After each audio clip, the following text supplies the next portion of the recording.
Sebelum melanjutkan, jangan lupa subscribe dulu. Terima kasih. Bab 213.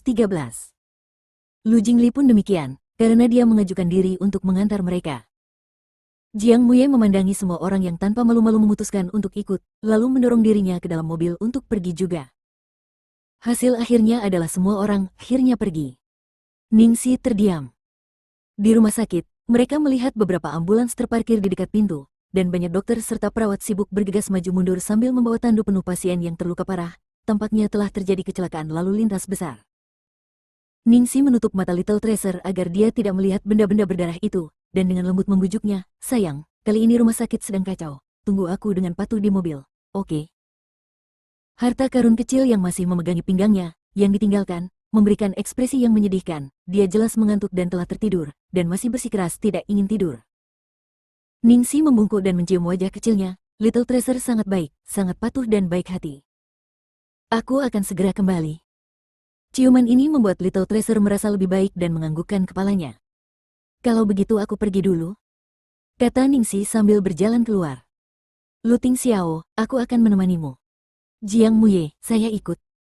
Mereka berdua mengatakannya pada waktu yang sama. "Ningxi, kau adalah orang yang berbahaya untuk diajak bergaul," Lu Ting Xiao berkata sambil mengerutkan kening.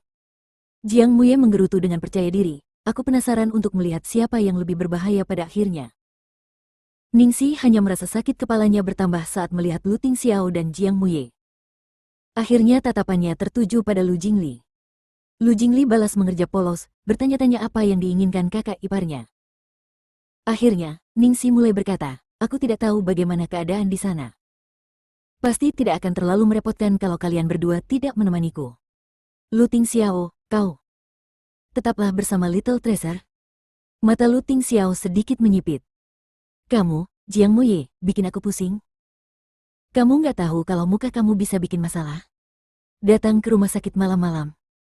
Kamu mau bikin berita yang bikin masalah?" Jiang Makino menatapnya dengan marah. Mengapa dia begitu keras padanya, tetapi begitu lembut terhadap Lu Ting Xiao? "Ayo, ayo. Ningxi, aku akan pergi bersamamu," kata Lu Jingli bersemangat, hendak melompat ke jalan.